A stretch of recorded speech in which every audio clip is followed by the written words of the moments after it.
Welcome to the Jay and Joe Show. What is up, everybody? Welcome to episode number 12 of the Jay and Joe Show. This is a podcast where we talk about video games. I'm one of your hosts, Jay Lewis, and joining me today is Pedro Mirabal. How are you doing, my good man? What's up, man? This is week 12, which makes it 3 months of doing the Jay and Joe Show. How do you feel after 3 months? Dude, I can't believe it's, been that long. God, it seems like just yesterday we did our first episode, but that's pretty wild, man. I'd say we definitely have made some good progress, and I feel like the show is starting to find an identity. Thanks everyone for kind of bearing with us. We've made some tweaks and we've changed up the formula, but I think overall it's become a better show than it was 3 months ago. Do you think you like it more now? Yeah, I mean, we got the new intro music, we've got the bumper music. We should be good.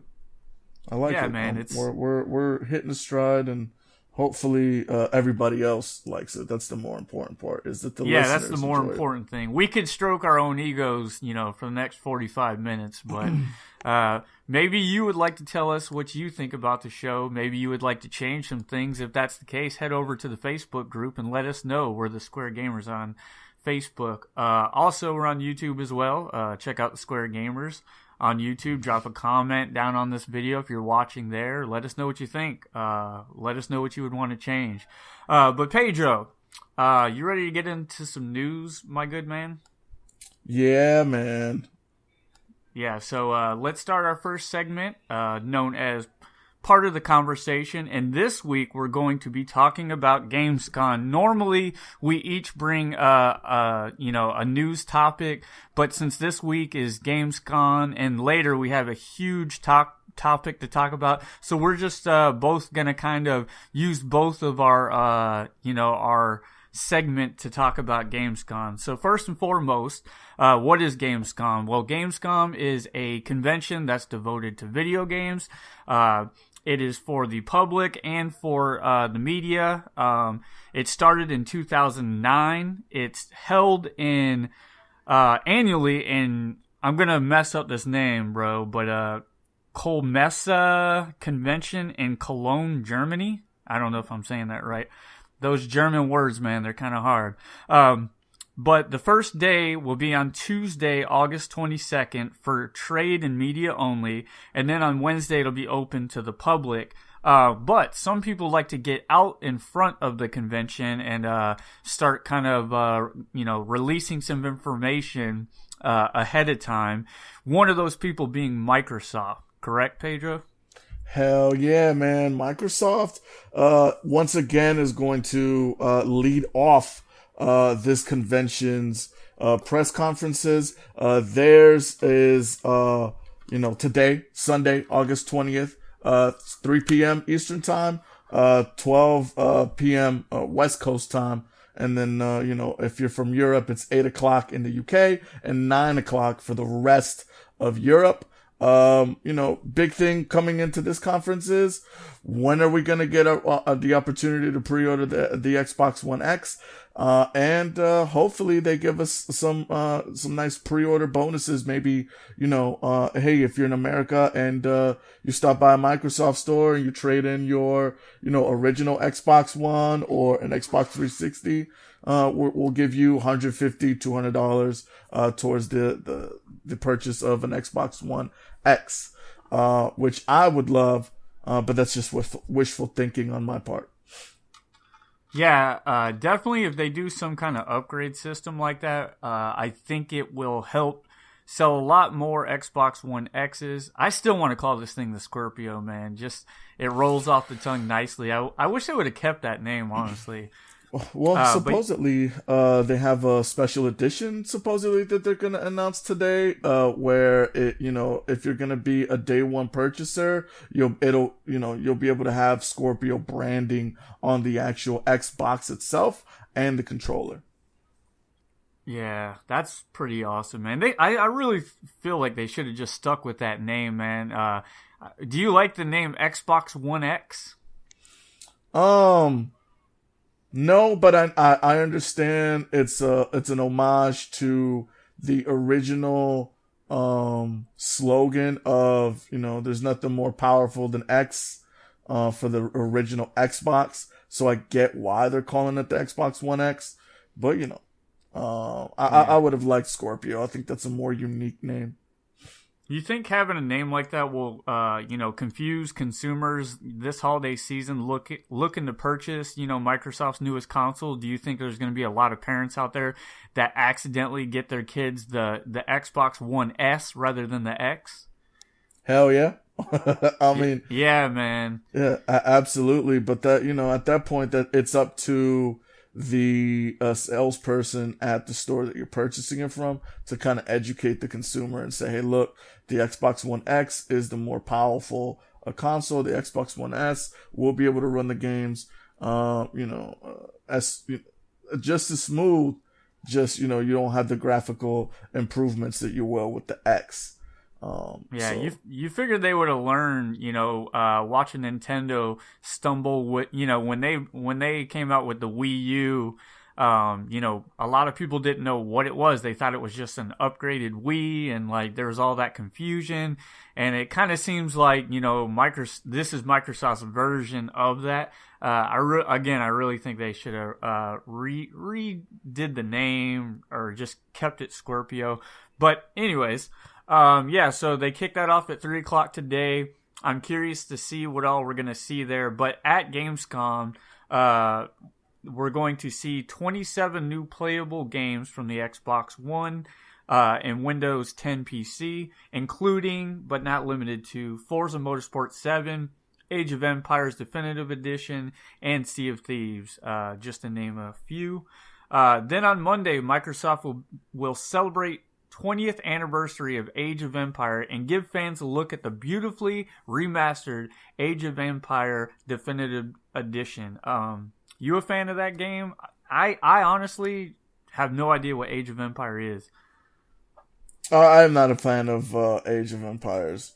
That is not a genre that I tend to. Is it like a JRPG? No, the Age of Empires is like a top-down strategic game. It's a real-time strategy. Oh yeah, no thanks. That's no bueno, good sir, no bueno. Then on Tuesday, Xbox is hosting an Xbox Fan Fest where fans will finally get their hands on the Xbox One X and get to try out some demos. What's your thoughts on that?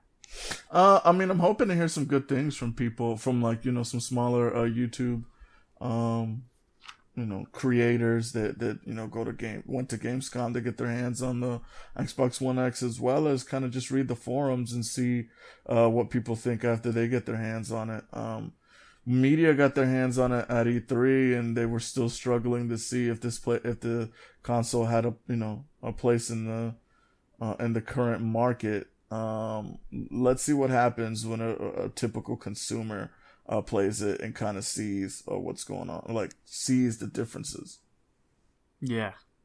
Yeah, so that's basically going to be it for Xbox at Gamescom. We'll be talking a lot more about Xbox here in a few minutes. Also attending is Nintendo. They will not be holding a press conference, but they will stream several live shows throughout the show. So I'm guessing we're going to see some more Mario Odyssey, probably some Mario plus Rabbids. What do you think Nintendo's presence will be like in this conference? Yeah, it looks like Super Mario Odyssey gets the first Nintendo stream on Wednesday, and that'll be at 9 a.m. Eastern and 6 a.m. Pacific. And then Metroid Samus Returns gets the second stream on the 24th. That is at 6 a.m. Eastern and 3 a.m. Pacific time. Bro, have you seen everyone kind of pissed off that this, Metroid game is only coming to 3DS and not the Switch? Have you seen this? Yeah, I think it's a way, to be honest with you, I think that most of the Nintendo community has kind of put their 3DS away and went, the hardcore Nintendo community put their 3DS away and kind of moved on to the Switch. And I mean, I'm of that ilk too, man, that believes that you should be focusing on the Switch. And really the Switch only. Like, I understand that there's still a large install base for your 3DS platform, but when you got a game as big as Metroid Samus Returns, that needs to be on your mainline console, man. That's like I know. It's like Do you releasing think this is a Metal Gear Solid game for just the Vita alone or something like that. It just doesn't make sense.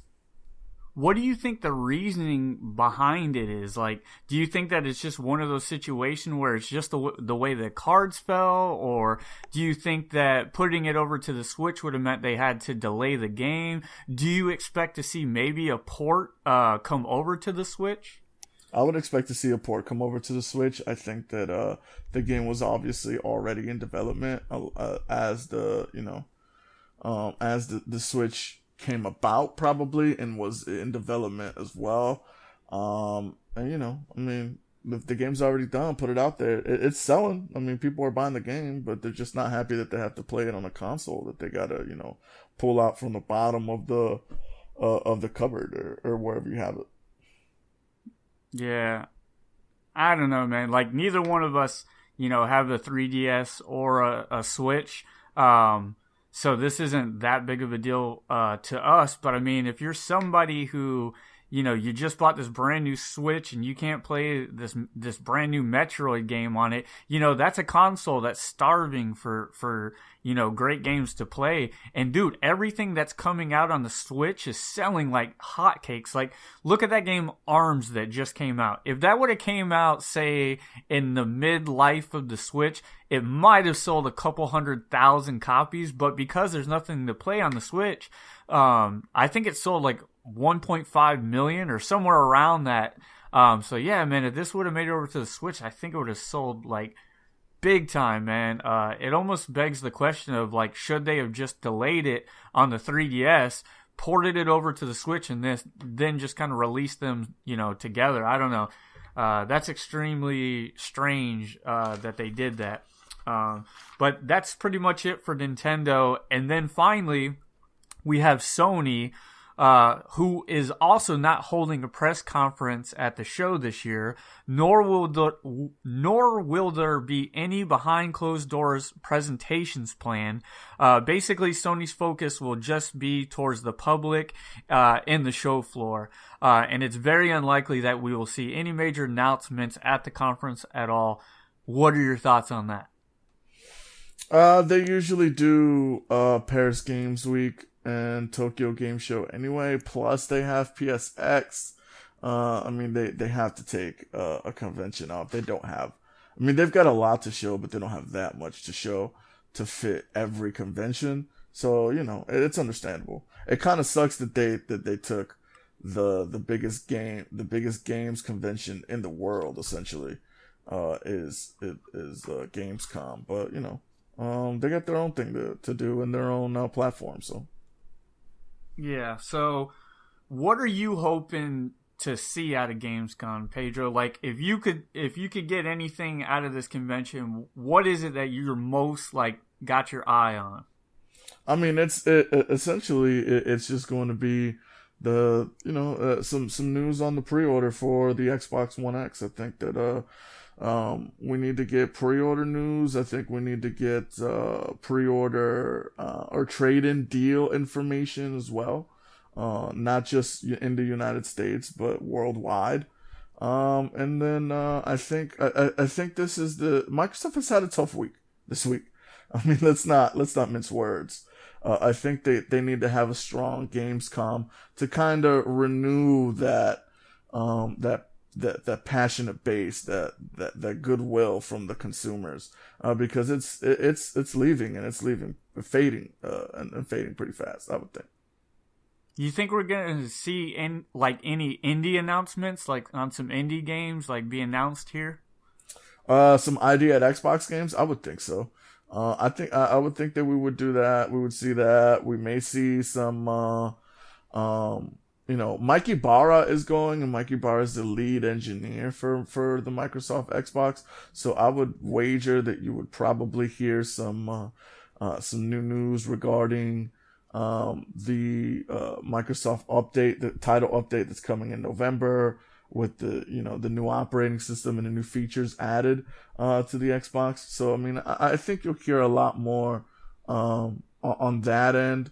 They might, show off some new indies. They might show off, more gameplay of the games that are coming out. Hopefully they give us an update on games like Sea of Thieves and those games that are coming out in 2018. Announcing that Crackdown is being delayed to 2018 on the front end before the conference, I think was super smart. But get out in front of it, yeah.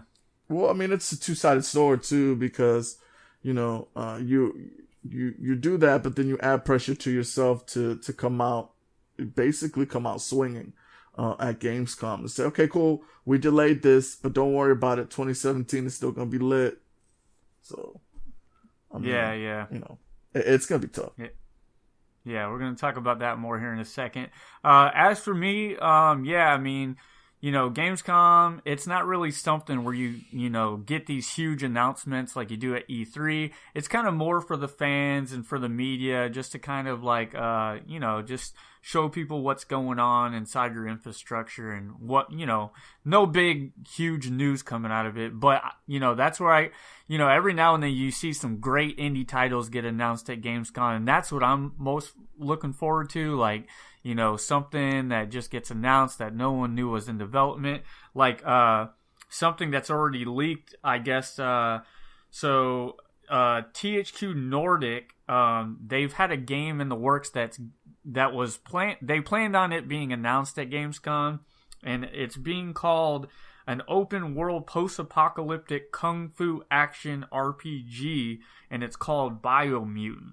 So I just posted this in the group. I don't know if you got a chance to check it out, but dude, this sounds so freaking awesome to me. I've really been dying for a new Conquer game. That's something that Xbox could potentially, have in their lineup. It's a great, franchise game. A lot of people have been asking for it.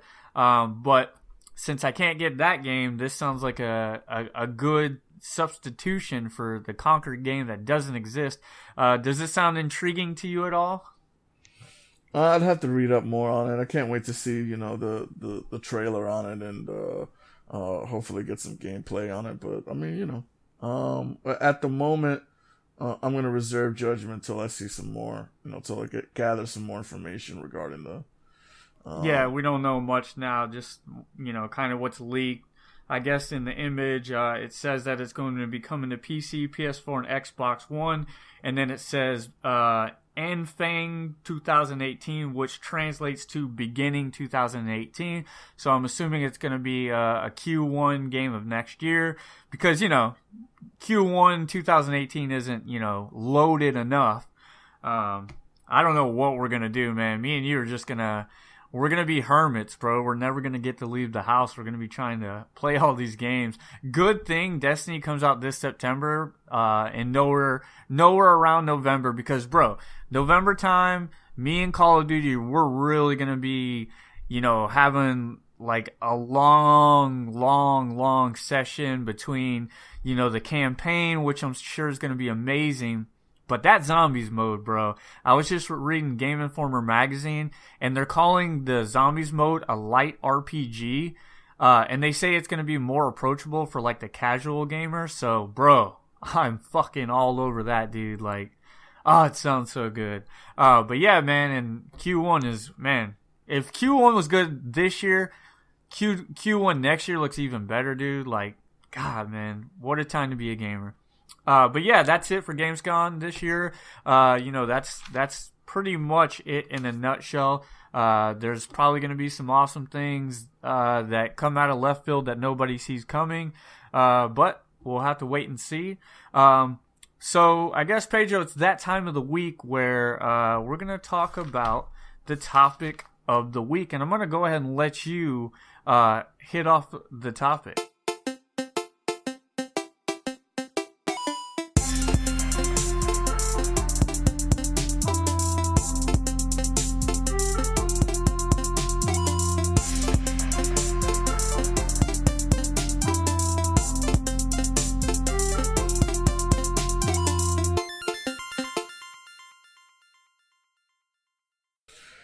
Yeah, so the topic of the week this week is regarding Microsoft and what the hell is going on over in Seattle, man. Those guys, they announced earlier, they teased us with letting us know that the pre-orders for the Xbox One X will be announced today. At 3 p.m. during the conference, and everyone that was, kind of intrigued, got a little excited, trying to see, okay, cool, maybe I can finagle a new console, if they gave me a trade-in, bonus. And then towards the middle of the week, I want to say Wednesday, Thursday, they dropped a bombshell on us and told us, that, the most anticipated, first party game that they have for 2017. I'm sorry, Forza. You're there every year. You look great. People love you, but that's just not that, Xbox fans have been clamoring for a good first party game that wasn't Forza, Gears, or Halo for a really, really long time. And Quantum Break wasn't it, unfortunately. So we were kind of hoping that Crackdown 3 was going to be the it thing. And, unfortunately, it was announced that they are going to delay it till 2018 because the game, frankly, just needs more work. It did have a lackluster, lackluster. Do you want to call them reviews? No, impressions. We'll call them impressions. Yeah, I was lackluster say impressions during E3 from the news media and people who were there. They said graphically the game looked like it was still in the Xbox 360 times, which is terrible. So they're just giving it more time in the oven to bake, which is understandable and a very smart move, if you ask me. But that begs the question: what is going on in Microsoft? Where are the exclusives? Yes. And where does Phil Spencer go from here? Bro, it's like they can't catch a break. It's just like one bad, bit of news after the other. Scalebound got canceled. That Fable game that they had in the works, that got canceled. Crackdown's now been delayed. Sea of Thieves, like, as good as it looks, that game lives and dies based on this multiplayer mechanic, and I just don't know how that's going to pan out for them. You know what I mean? Like, it'll have an audience, but I don't think, like, there's a lot of people that are like, oh man, I can't wait for, Sea of Thieves to come out. Like, I'm not seeing that anywhere on the internet. So it's like, where is that, at least that one heavy hitting IP that they have that just like has people drooling? I just don't know where it's at. What was that game? They call it like the Destiny clone. What was it that just got announced at E3? Give me 1 second because it's escaping me too. Yeah, it starts with an A, but that's the only thing that I see on the horizon on Xbox that like even has me intrigued, like to go out and buy the console. But then again, it's then, like that's not a first party game. That's one of those like third party partnerships. The game is called Anthem, by the way. Anthem, yes, and if I'm not mistaken, that is coming to the PS4 as well, right? Yeah, that's what they did there was the same thing that Sony did with Bungie, where it looks like they're just in charge of the marketing for them. Right. And see, I like the way they announced that game at E3 had me thinking that it was a full exclusive. Then, like, the media was saying it was a timed exclusive, and now, to my knowledge, I don't think there's any timed exclusivity at all. I think it comes out over all platforms on the same day, correct? Yeah. Yeah, so see, that was the only thing that really had me intrigued outside of State of Decay 2. That's the one that I'm drooling over. Like, it only takes one game for me to justify a console if I know I'm gonna dump like 1,000 hours into, and that's that game. Like, State of Decay 2, I know for a fact I'll put a lot of hours in, and I have no problem, going and buying an Xbox One X for that. That being said, I'm part of the demographic that has disposable income. I don't have no kids. I'm not in college. So, I have, easy, money to throw at these things. But I think overall, the general population, they're going to be looking at this console and just saying to themselves, why do I need this? And I just don't think that Microsoft has given consumers a reason to buy it. I mean, that's kind of where I'm at with it, dude. Like, I don't understand how they're canceling games, delaying games, when right now what they need to be doing is saying, bam, look at this launch lineup outside of the gate. You know what I mean? Yeah, I mean, it's frustrating as an Xbox fan to kind of see this, because, I'm one of those guys that bought multiple Xbox 360 consoles and then, saw the Xbox One and PS4 debacle, or the Xbox One debacle, back in 2013, 2014, when the console got announced, and then saw PlayStation doing so well and still decided to go with Xbox regardless of the fact that it was $100 more, that it wasn't as powerful, that the messaging wasn't as clear and concise as what Sony was given. And I still said I'm sticking with Microsoft, because I like the ecosystem, I like the operating system, the control. I like the way the controller feels. I like the fact that you can connect your cable box to the Xbox and make your Xbox the home entertainment hub. I like the continued improvements. While you just said that, because I've been meaning to ask you this question for a while now. When they originally announced the Xbox One at E3, and they got all that backlash from the community about how they weren't focused on the gamer, they were trying to own the living room. So they got away from that and tried to get in the good graces of gamers and put gamers first. What do you think? Do you think that if they would have stuck with their original, plan for the Xbox One S, do you think that would have helped them, or do you think it would have hurt them? Because, I kind of feel like now if they would have stuck with the original idea, we might be having a completely different conversation right now. And, who knows, man? It might have helped them. Maybe them backpedaling and trying to change the message, maybe that hurt them. What do you think? I mean, that's a great question. I think that it would have definitely made the console more unique. I would have loved to seen what the original programming they were going to come out with. The Halo show I heard, was not as good, as people had hoped.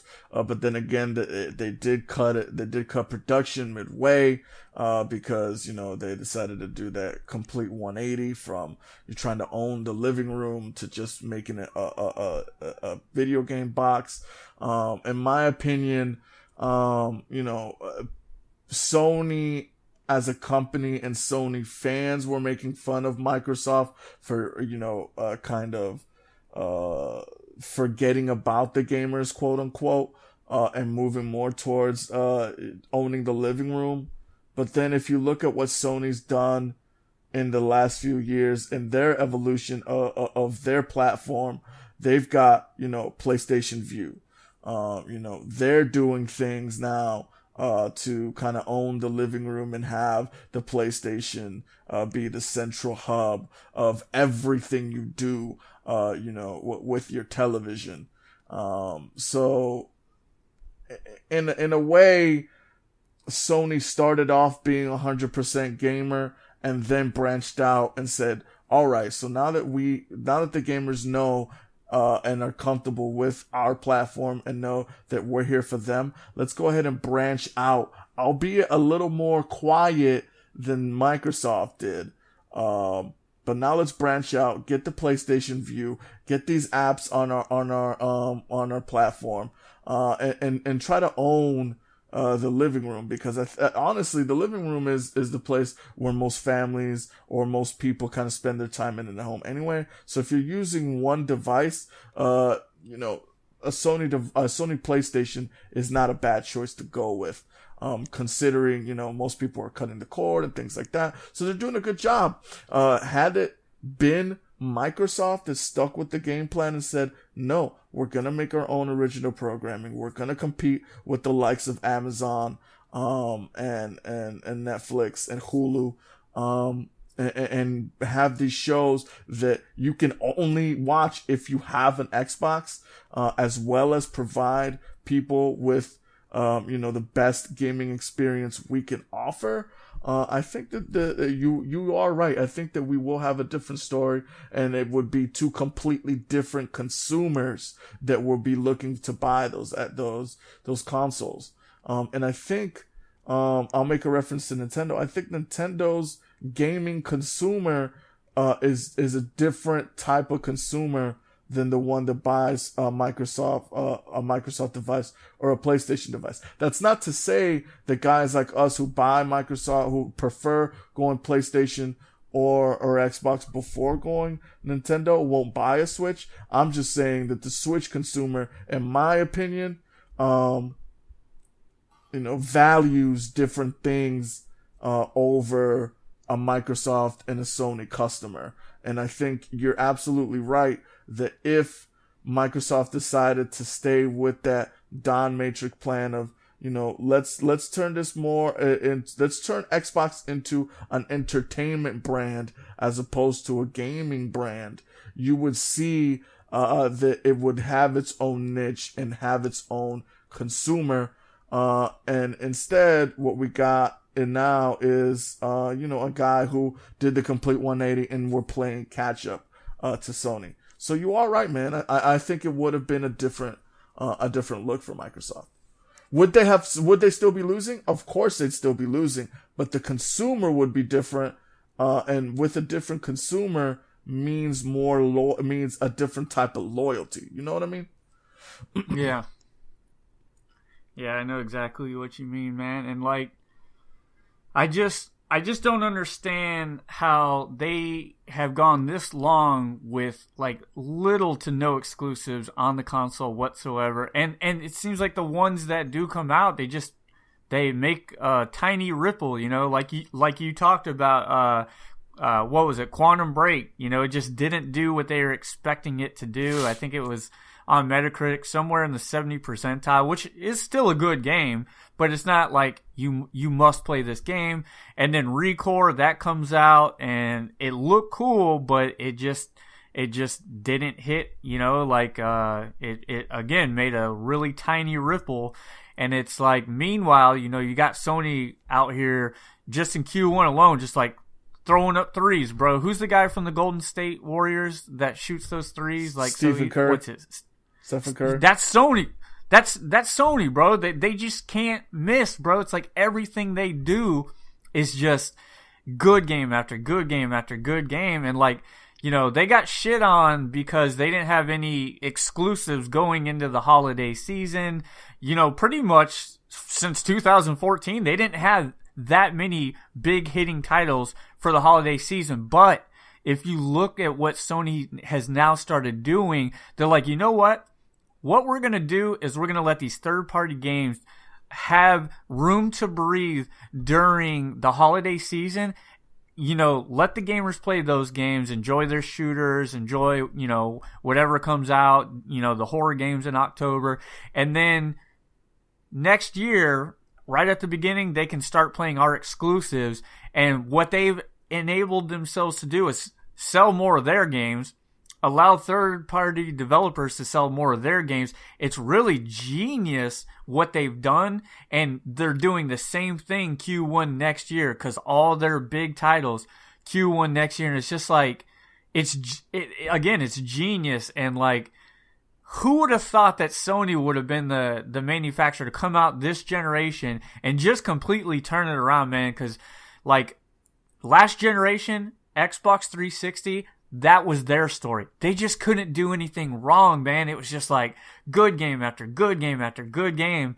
And, it's like, how do you go from doing that to completely, just throwing up just brick after brick, man? Like, I hate to say it, and I hate to sound like a Sony pony, but, it's true. Am I wrong? I'm not going to say that they're throwing up brick after brick. I think that they're, when you're behind, it seems like everything that you do is not working in your favor. But again, man, they're behind. I mean, Sony did a really good job of gaining the mind share of gaming consumers, man. And when you have to come back and kind of reverse everything that you did from the beginning of a console launch, that's tough. And that's exactly what Microsoft is doing. I think that they have done well when it comes to, number one, giving monthly updates to their console, making it better, attacking some of those long requested features that people wanted, attacking that list one by one and just saying, okay, gamers want this, well, let's give them that. Listen, let me cut in here. Go ahead. Let me cut in here, because what you're saying is 100% true. I could not agree with you more. When it comes to the actual, like, all of that stuff, Xbox Live is an amazing service. The backwards compatibility is such a cool thing if, like, you want to go back and revisit old games. Everything they're doing, they're building a great console. They just updated the UI, which a lot of people are so happy for, because apparently it was a nightmare before. I don't know. I'm not on the console, so I can't speak to that. But it's just like everything is perfect on the console. Now where's the games? Well, that's now's the time to show off the games. I think. I think that they'll get there. I mean, there's still a new Halo to come out. There's still a new Gears to come out. There's still a new State of Decay 2, Crackdown 3 is still coming out. Hopefully, Sea of Thieves is good. Ori and the Blind Forest is still, the sequel to that is coming. I mean, there are some games there. There's not very many new IP, and you never know, man. I mean, hopefully Phil Spencer is out there, curating these relationships with these developers and getting some stuff in there, man. Battleground PlayerUnknown is coming to the Xbox right now, and there is no news that it's going anywhere else. Which is great. That's what I've been wanting to have that conversation with you. Like, to me, their biggest hidden weapon is PUBG, man. Like, I don't know much about this game because, again, like, it's not on the PlayStation and that's where I play. But, dude, it is like this game. Holy shit, dude. Like, it is selling like hotcakes. And again, it's only going to be on the Xbox as of right now. I mean, this might be their biggest freaking exclusive that nobody's talking about, bro. Yeah, I mean, it could be, and hopefully they have it as an exclusive, going forward. Because I mean, if not, they need to lock that down, bro, because that is the type of game that is a console seller. If whatever they need to do to keep that off the Sony platform, they need to make that happen. Yeah, they do. They need to shell out the cash and make the developers as happy as possible, and keep that there, because you're right, that is a low key, that's a console seller. And especially if you're telling me that you can get 4K graphics, on playing PUBG, on your Xbox One X, bro, that's, low key, they got something on there, you know what I mean? Yeah, no, like, if they can figure out a way to lock that onto their console, and, they need to throw whatever amount of money that they can at PUBG. Sony wants it on the PlayStation real bad, bro, because people won't shut up about this game. I'm super intrigued by the game. I like the concept of, what is it, 100 people drop in and then like there's only one winner, I guess. Is that accurate? Yeah, it's 100 people. It's a 99 versus 1. It's a free for all. Dude, sounds like so much fun, man. Yeah. So I think between locking down that as an exclusive, what is it? Halo's on the 4-year cycle, so we should see Halo at E3 next year. Yeah. That they cannot misstep with this Halo. This Halo has to be fucking gold, bro. Like, you know what I'm saying? Like, Halo is the reason to go buy an Xbox. It always has been. Like, it's always been their best shooter. It's always been one of the top-notch shooters. This last one, bro, I don't really think it did what they wanted it to do, and it just didn't seem all that inspired almost. And yes, it was 343 Studios that tackled the project. Normally, it was Bungie making the Halo game, so obviously it was going to have a different identity, but I almost feel like it was too much focused on esports, that they took all the personality out of the multiplayer that used to be there back in the day. I really think they need to get more in line with like Halo 2, like that was the most beloved Halo out of all the Halos. They need to get back to that in this next Halo. I think it could help save them. Because again, you lock down PUBG, you get a really good Halo game coming out. Then shortly thereafter, you have a Gears of War game coming out, which those are always great. And if they can capitalize on the Horde mode, bro, and make that game more like cooperative, and then just build upon the multiplayer that's already extremely strong, like that's another really good game like on the horizon. Like they have a lot of, things in play. They just, dude, if they even miss on one of those games, man, like that could really hurt them. Yeah, man. I mean, Halo, in my opinion, is on its last leg. Halo did a really good job multiplayer wise, because people are still playing it the way that they, all the map updates and everything are free, and you don't got to spend any money on DLC, and it's, it's super competitive and very fluid. But the story of Halo, took a turn for the worse in the last one, and I think that this one needs to be better. You're right, it needs to hit, or I think Halo maybe need to take it out to the pasture. Fortunately, if that happens. I'm excited to see what they have options. Now it's all about execution, and let's see what Phil Spencer does, man. Everyone loves Phil, and everyone has trust in Phil. I trust in him. I think that they're doing some stuff, some very unique things for the gaming community that Sony is still catching up to doing. Don't sleep on Game Pass. I think that Game Pass is going to evolve. We didn't even talk about Game Pass. That's a great service too. Like again, you're going back to, they're doing everything right, like in terms of all like not even the background stuff, because all that stuff really should be coming front and center because it's all huge things. And like, bro, they're very pro gamer, and like this is a Microsoft that's failing, but they want to succeed, and they have the puzzle pieces. They just got to put them in order correctly, and I think it'll all come together. But I really feel like everyone's ready for that to happen, but I just don't think it's there yet. And it kind of scares me because it's almost like they needed the puzzle to come together before they released the Xbox One X, because if, there's a lot of gamers that got burned on the Xbox One that have been waiting. And I mean, to be fair, all the games that are coming out on the Xbox One X will also be playable on the Xbox One. So it's not like that console's dead by any stretch of the imagination. But if you want to get people on this new console, man, you should have launched the thing when the time was right. I don't feel like the time is right. And I really am scared for them, and I'm sure they're scared too. Like them having to delay Crackdown, that probably was not something that they took lightly.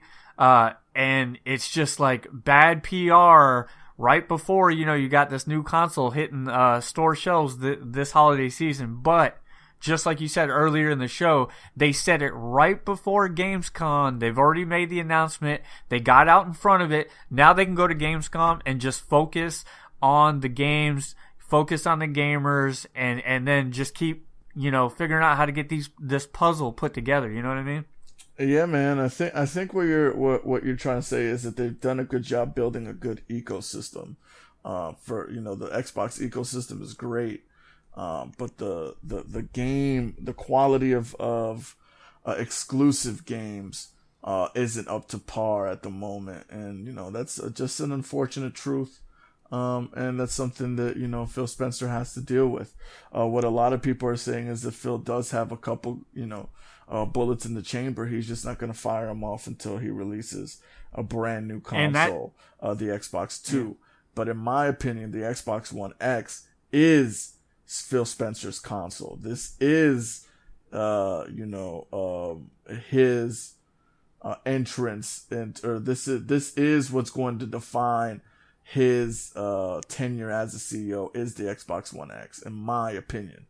That may not be what the rest of the pundits say, but in my opinion, the Xbox One X is the one that Phil Spencer said, all right, this is the console that I would have made back in the day when Don Matrix was the lead. Now it's out. Now it's time for us to deliver. Yeah, I totally agree with that. And I'm curious to see how this thing shakes out. And I guess the final question I have for you is this make it or break it for, Microsoft in the console space if this thing doesn't sell? No. They're nowhere near. They're nowhere near the trouble that Nintendo was with the Wii U before they dropped the Switch. This is still selling record numbers. This is selling better numbers than the Xbox 360. The only problem is the PlayStation 4 is selling that much better. If the PlayStation 4 absolutely wasn't selling that much better, again, this would be a different conversation. Yeah, absolutely, man. And, that Scorpio will be the most powerful console on the market, so will that win gamers over and make gamers want to go play third-party games on that console? Because, that was the whole talk before about, when it comes to the third-party games, if let's say I own the Xbox One and the freaking PS4, everybody was playing the third-party games on the PS4 because it was just a little bit more powerful. And, it could hit 1080p over the 900 or whatever. But if anything, now it's more uniform. Everything's pretty much, hitting the same resolution now. So that's not as big of a thing now as it was at the beginning of the race. But, yeah, man, my hearts are with Microsoft. I always want a console to do great. Because if a console doesn't do great, it hurts the industry as a whole. You know what I mean? What happened to the Wii U? It sucked to see Nintendo throw out a dud like that. You know what I mean? And there's a lot of negative energy inside the culture of gaming when that happened, and I hate to see that. So I want to see Microsoft get back in top form. I really hope they give me a reason to buy, the Xbox One X this holiday season. And I can't wait to see more of Halo next year at E3, man. Hopefully that Halo will be what gets me back on board and gets me back in that ecosystem. So, yeah, man, really, really dope topic we had there. Thanks for bringing all that up, Pedro, and we'll see how it all shakes out. One thing I want to do, a little bite-size final segment. I want to call this segment bonus content, and sorry to kind of spring this on you, Pedro, but I kind of gave you a hint that it was coming. But basically, I just want to find out what has you excited this week, man. Gaming related, it could be anything. What's got you excited?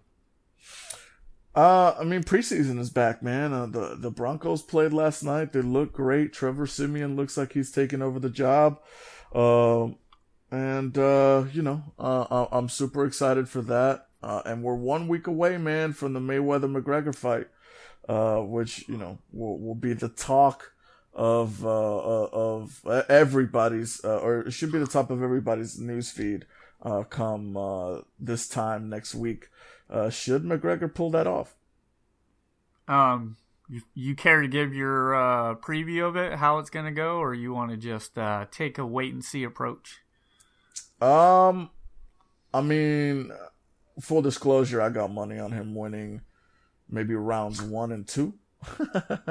So hopefully he wins round 1 and 2. After that, I don't really care too much. I think he will have a good showing. And that was McGregor, right? Yes, that was McGregor. Yes. I'm sorry. I have McGregor winning round 1 and 2. The odds were 26-1 that he wouldn't.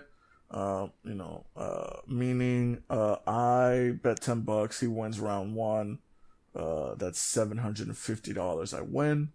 You can do the math if he wins round 2, and that's a nice chunk of change that I would win should he win both rounds 1 and 2. So, yeah, dude. Man, that snuck right up on us. I didn't even realize it was that close. Yeah, so man. Yeah, I mean, that's definitely something to be excited for. As for myself, I'm going to kind of be part of the echo chamber and football, man. I was at the river yesterday and plastered all across the 4K TVs was nothing but football. I love it, man. This is my favorite time of year. That's what I'm excited for this week is football's back in season. Pumpkin ale is coming back, bro. Like Sam Adams Oktoberfest, that's like my favorite beer of all time. So that's coming up right around the corner. And then just, this is the time of year where we start getting a bunch of horror games. We're going to get horror movies. And if you know anything about your boy Jay, he loves all that stuff. So I'm excited, man, for fall to get here. Great games are on the horizon. I'm getting my PlayStation here in about 19 days, so I'm counting down the days to that. Those are all the things that I'm excited for. But fun little outro there, bro. I really enjoyed that bonus content. Everybody, thanks for listening to yet another episode of the Jay and Dro Show. Make sure to check us out over on Facebook, facebook.com/groups. We are the Square Gamers. Not we are the Square Gamers. I'm telling you we're the Square Gamers. Just the Square Gamers, sorry. Anything you want to close on, Pedro? Quick tip. The eclipse is tomorrow, August 21st. Don't look at the eclipse with your naked eye. You don't want to go blind. Wear glasses. Game of Thrones is tonight. It's gonna be lit. Be a good guy or a good girl. Don't spoil it for anybody. And talk to you guys next week. All right. Later. Peace.